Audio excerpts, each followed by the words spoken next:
Yes, this is where the boys wanted to go swimming and had to wear the lady bloomers. And the guy on the left, he was from Kansas, a farmer. And this is Sachi on this right-hand side.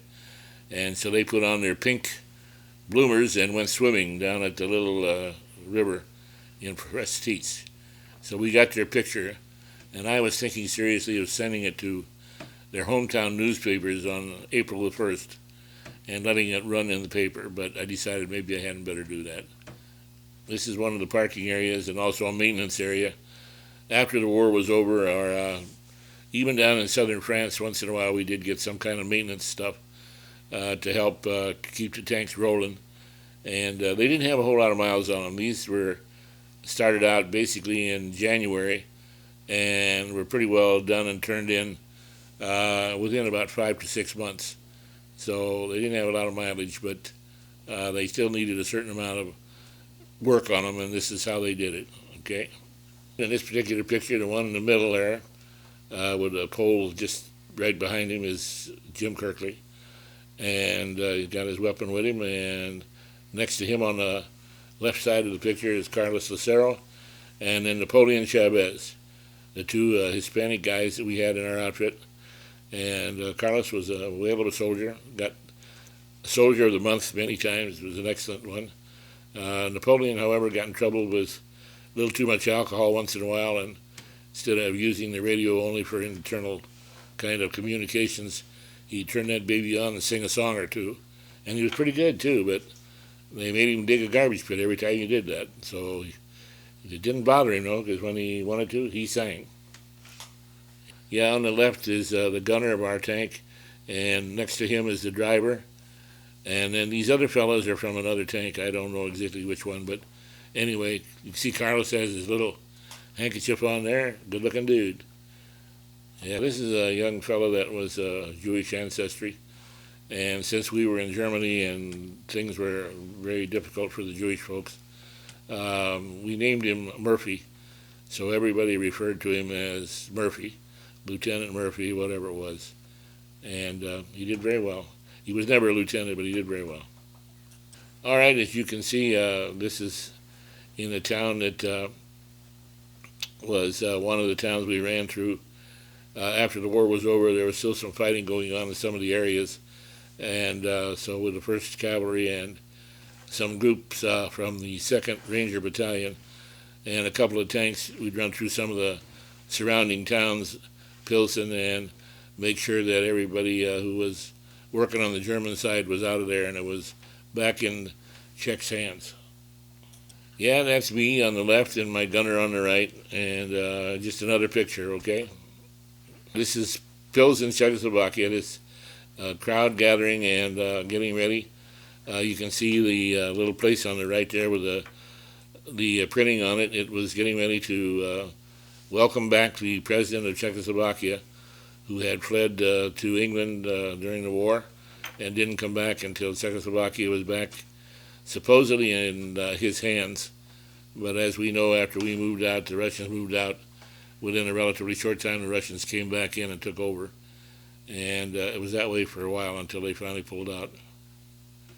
Yep. Okay, this is a pause in the tanks, and as you can see, going through different towns. And generally, the guys who were ground troops, we were, but basically in a tank until the guys on the ground, the infantry and so on, had a chance to clear out all the buildings to make sure everything was okay. Yeah, this is another trip. We did lots of trips. And when we went through Belgium, we ran into a powder. Now, I don't know anything about anthrax, but all of us came down with all kinds of problems. Eyes that were swelling up, coughs, colds, and all that. And the first aid guys did some stuff for us to get us back in shape and wash up. And they had us wear our gas masks for a few miles until they thought it was safe to take them back off again. I have no idea what it was, but it was something that very irritating to the throat, the nose, the lungs, and the eyes. But anyway, we survived. Okay, this is some of the boys in our outfit, and you can see they're looking at this thing in the foreground. This was a little kind of a plant house that had some glass inserts in it, and it was getting time to sort of get planting season, except it was relatively cold, so they were using these little plant houses to get them started. And also, we were gassing up. You can see the 5-gallon cans here in the front, because when we went down to 55 gallons, ordinarily they tried to gas up, so we'd have a full 110 gallons of gas on board. The only problem was that if we got hit with a high explosive shell, it also caused a fire. So unfortunately, some of our guys were in a tank and couldn't get out. And I don't have to tell you what 100 gallons of gas will do, but there was nothing left that you could identify. Yes, some of the camps that people of Jewish ancestry were forced to go into, and were very often starved, beaten, killed, and burned. They generally took the teeth out if it had any gold in it and used the gold, extract that. Hair was used for some other thing, and after they were burned, sometimes the bone structure and stuff that was left was useful in some way. I have no idea. These pictures were taken. We went through and took a look, and the smell you never forget, and the look you won't forget. But the thing that the fellows that took the pictures were, we had 2 doctors who were assigned to our outfit, because generally we were too far out in front to do anything if they got wounded unless somebody was right there. So we had our first aid guys, 2 doctors on hand at the end of the column all the time, and they took the pictures. They had their cameras with them, and they provided us with the pictures. We didn't have cameras yet at that time. At any rate, we all didn't have them. You can see what a terrible thing it was, and there's no question about it. And the people who lived around those areas where these camps were forced by the military, after it was taken over by either the United States or whoever, to go through there and look and see what actually was going on, because a lot of them thought nothing was happening, and they needed to be shown, and they were.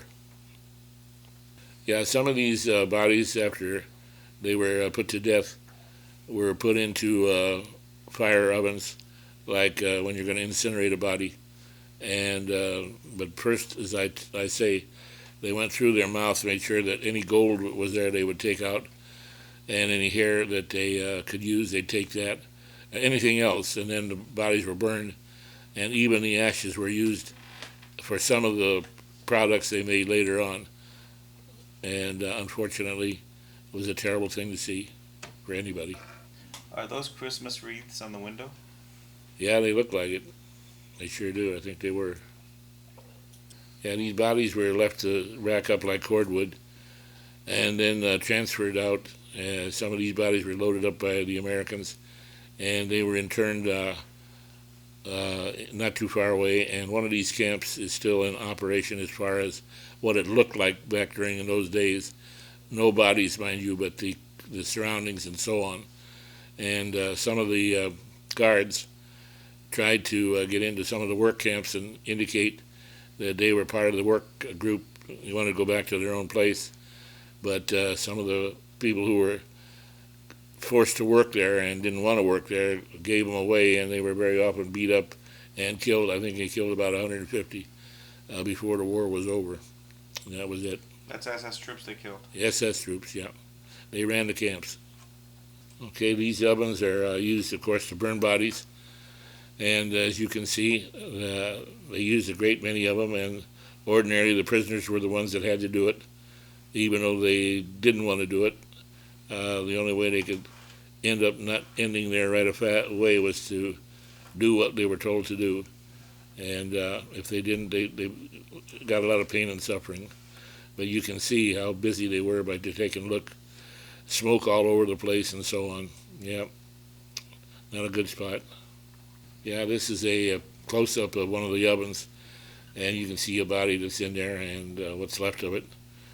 And this is the thing that went on every day there, apparently, and it's a shame. But anyway, most of the people who lived around there were taken through and shown all the processes, and some of them were pretty well shocked at what they saw. So I assume that the SS got used to it somehow or other. I don't know. Yeah, this sort of is a picture, I think, of part of Munich. But the problem is that during the war, you couldn't get a tank through the roads because of the bricks, stone, all kinds of stuff all over the roads. And so the only way that it would look this good is if the war was over and people had cleaned up, and which they did, of course, and rebuilt. But during the war, with the bombs and the artillery, there wasn't much left standing for a while in some of the larger cities.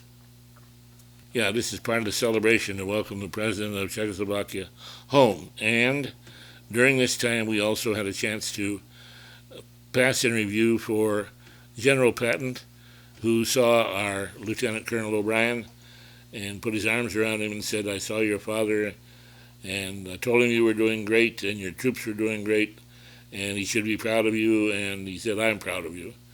So we were all impressed, and he came around and talked each one of us individually through the rest of the parade. Very good.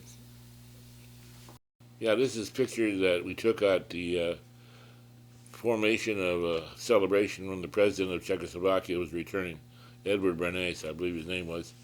And everybody had their flag out, the Czechoslovakian flag, and we're celebrating, hopefully getting back to their normal country without either Russia or the United States maintaining forces there. Okay? Yes, the picture that we're looking at, this was the way that the F Company, 38th Cavalry Reconnaissance Squadron, attended and paraded for the president of Czechoslovakia.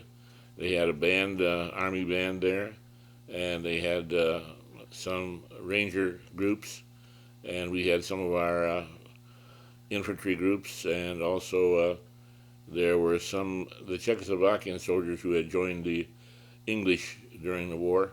They also were present, and so we passed in review basically in our tanks along with other vehicles. All right, you can see there are a tremendous amount of people, and we were not stationed in Pilsen. We did patrol there, but we were in a little town that was called Prestige. So I was going with a young lady who was daughter of a principal of the school there, and she wanted to see the president of Czechoslovakia come back. So we fixed it up so she could sit in the turret of our tank, my tank, and the pistol port open, and we told her just sit back but look out because you can see whatever you want to see. And so she rode through with us and was just tickled to death when we got through that she had the opportunity to see the band, the president, and I think General Patton was there, and so it was quite a nice time for her. She was a very nice girl. All right, this is a picture that was taken of the little river that we were near, and Prestige, Czechoslovakia. And as you can see, washing off a tank. And the tanks, as you know, had to be whitewashed in the wintertime when the snow was on the ground so that they made much less of a target for the enemy. And then the thing was mixed up, kind of a white powder stuff they found, and mixed with water and put on. And when the snows were gone, then it had to be cleaned off, and basically there were still remnants of it in Czechoslovakia, so we got a little motorized pump and washed off any little white specks or whatever that were on, and got it in shape for this particular area. Now, these are three of my friends. These are the guys. The guy on the left was a very good guy, a nice fellow, and then Mr. Kirkley, Jim Kirkley's in the middle, and Holt, my gunner, is on the right there. And basically, this was taken in Czechoslovakia, and as you can see, everybody's wearing winter uniforms because the weather as yet hadn't got very warm. I guess it probably never gets very warm there. I don't know. Felt comfortable. All right, you can see this fellow Raymond, and Raymond's got on his tank helmet and also the goggles that you had to wear because on occasion we picked up some kind of material off the ground that affected the eyes. And we had it happen in Czechoslovakia, we had it happen in France and also in South France. So it paid because the tanks create a tremendous amount of dust. So if there's any kind of a chemical on the ground that's not for you, it's going to really hurt your eyes. So we generally wore these if you were riding, and all of us did with our head out the window, basically, or the place where we were riding in. So this was just one of those things. Winter uniform. Okay. All right, here's a whole bunch of guys. No need to go through all of them. The fellow there sitting on the top of the tank, can't see who he is, but the guy right below him, that's my friend Harold Stalker. And Harold and I went through the war together, and this was in wintertime, as you can see, in Germany. And we also got discharged together, maintained friends up until he passed away, which was in about, I guess, 1998. He passed away from cancer that he developed. But these were all guys that were in our outfit. Nice bunch of guys. All right, this is an area you can see that all the tanks are in line and ready to go. And basically, what we had was 22nd Corps in Czechoslovakia, and Russians had one section, we had another section. And so we would use the tanks or armored cars or whatever they put on to keep our side hopefully pretty well alert. And they used their vehicles on the other side, including their tanks as well. And even though we had a party after the war was supposedly ended, they came down and we had a dance. They brought all the alcohol stuff down. They brought a lot of booze down. And some of the ladies who were, I guess, acting as traffic directors and that sort of thing in their outfit. So we had a little friendship that time, but that was about it. Didn't have any after that. There was a face-off? Yeah, basically they came down to Prestige. We turned the tanks, had a little light on them. They had a spotlight thing. So turned on some of the spotlights and had the dance right there. And of course they were doing their dances and brought a lot of alcohol, and we furnished a little food. And so had a little party of food and a little dancing and stuff like that. And I guess it lasted about 3 hours. And they went back to their section, and we were already in our section, of course. You danced with each other? Yeah, well, some of us danced with a lady, but basically everybody was kind of dancing just by themselves, kind of. The Russians had a lot of stuff they could do, and some of our guys were, doing the jitterbug stuff. But it was kind of a nice little time. Yeah. You can see a camping area there. The big tent is the cook's place where the food was prepared. But right by the peak in the cook's tent there, you can see that's an antenna. And they were in 3-foot segments. They were copper and threaded so they could be put together. So we put generally 3 of those together and put it on the tank and used this for your radio, not only sending information, but picking up orders and so on. And it worked fine, except you had to be very careful. Once in a while a hot wire, and if it hit it, it would flame out. And if you were near it, you could also get electric charge or get burned, or both. And we had several fellows that did. One of the other wire problems that we had was stretching wires across the roads, just regular wire, and especially after it got sort of dusk, they would stretch it across about, I guess, 3.5 feet high. And guys driving their Jeeps with the windshields down were very often either decapitated or badly injured by hitting that. And it was done by a group. They were called the Werewolves, which was a German group that acted as civilians against the army, trying to support Germany. But it happened.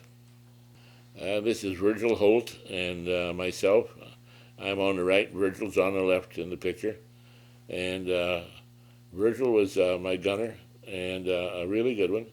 He had good eyes, and was a pretty cool fella. And the thing that helped a little bit was that the tank commander set a high above, about 2 feet beyond the gunner, and had a 360 vision kind of a thing. And he also could take away control so that when he wanted it to move to the right, the turret, or the left, he could, and then the gunner, he could tap, raise it, lower it, and put a shot in. Because if you're firing at personnel and all of a sudden you see a tank, you got to go for the tank. That's what's important. So at any rate, Virgil was very good, and we had three kinds of ammunition we could use. We could use anti-personnel weapons with shell had about 200 steel things the size of marbles in it. You could shoot into anti-personnel ideas. And then they had armor piercing, and of course they had high explosive. But he was a good gunner and a very good guy. This was a sign on the way that we saw in German Sudetenland, and incidentally, when the German troops were evacuating out of Czechoslovakia, going into their camps that the United States was providing for them as prisoners, somebody in the 38th Cavalry, I don't know which outfit, whether it was the headquarters outfit, but they put this sign up across the road, and it said basically, the end of World War II, thanks to the 38th Cavalry Reconnaissance Squadron, and then in little print it said, and other members of the United States Army. That was it. So anyway, a little laugh for everybody. And Sudetenland, by the way, the people there were much friendlier toward the Germans being put in the prison areas than they were about the Americans coming into the area, because basically a German background, I guess. All right, that's me laying down, and the shadow on the face, and that's Sergeant Balicki in the center, and Rosenthal on the right. And basically this was in Asch, Germany, and this is where we were when the war ended. However, we had to keep on going because in Czechoslovakia they were still scrapping in Pilsen, and so we got rejoined. We rejoined the 1st Infantry Division for that, clean out some of the houses, take the prisoners, and get it gone in the downtown areas. So, but that's the way it worked. Yes, this picture was taken in England, believe it or not, and everybody is in the outfit is there, and this is F Company, and the entire outfit consisted of about 400 men in the 38th Cavalry, and we were at a place in Exeter, England, that had been a British field artillery camp or place. It was a permanent camp for them. Everything that was in brick and all that sort of thing. And at any rate, everybody here ended up, there were about 400 guys in the outfit. But we also came in with the 102nd Cavalry, which also had another 400 guys. So when we were there in England, there were about 800 guys in our camp. And basically, wasn't too far from London, but nobody had much opportunity to go to London. We were basically doing a lot of work, such as practicing assaulting beaches and stuff. They had done a kind of a copy of the fortifications in Brittany, and they wanted to train the infantry groups so that the assault would be sort of practiced, and they'd have a pretty good idea what they were running into. So all live ammunition was fired. We had howitzers, we had 81 millimeter mortars, and then we had tanks, and they would either suggest they wanted us to bring mediums or lights, and we would, whatever it was, we'd bring. And we did a boat thing. You got on the boats. These were landing craft in the morning, and when you were given the signal, you started firing, and they would come up as close as they could to the land. Sometimes it was in 2 or 3 feet of water, and then keep firing, and they would fire off different colored flares when the artillery should stop in the background, and then when the tanks should stop. But of course, we could also use the machine gun, and then they would have the infantry move up and take over. They would be firing their machine guns, firing their weapons, and they had some people who were acting as their advisors out there, they were sort of bent over, but very often, unfortunately, somebody did get wounded, and occasionally somebody got killed. We did that for 3 months. We did it almost every day, with the exception of Sunday. And basically, this was the way it worked. And then they would hold a conference after it was over. Of course, it was the buildings they were assaulting were like the kind of things that had to be blown up in order to get rid of them, because they would have machine guns and stuff like that, artillery observers. So they would lighten up to fire. The artillery stuff was taken off, but the infantry would move up and they would keep firing their stuff. And then finally, they would move up and they would throw in a 35-pound charge of nitrous starch and blow that, and that would blow anybody in one of those cement bunkers out, or it would certainly take them out of action. And then they had about an 8-foot pole. They'd hook another 35 pounds on and ram it in the opening, push it in about maybe 8 to 10 feet, and then detonate it. And then the guy with flamethrower would come up, give it a squirt, and basically that was generally the end of the exercise. And then he would have a meeting afterwards, what was right, what went wrong, how it could be better. And then we would do an assault in the afternoon, same thing again, but on the setup they had, which represented the Siegfried line. And the same kind of thing, all live ammunition. And then back, and we'd, of course, clean our tanks and clean the guns and stuff, and gas them up and oil them and all, whatever, and that was ready for the next day and the next group. So basically, we didn't have a lot of time off to go anywhere. Heavy work. Yeah, found this little thing in France. A church had been bombed and sort of raised into rubble by the Germans. And at any rate, saw this little cross. I don't know if it was made of plastic, but it looked sort of like some kind of a material similar to that. And I picked it up and decided I wanted to keep it as a little something to help me get through, hopefully without getting any more problems than I had.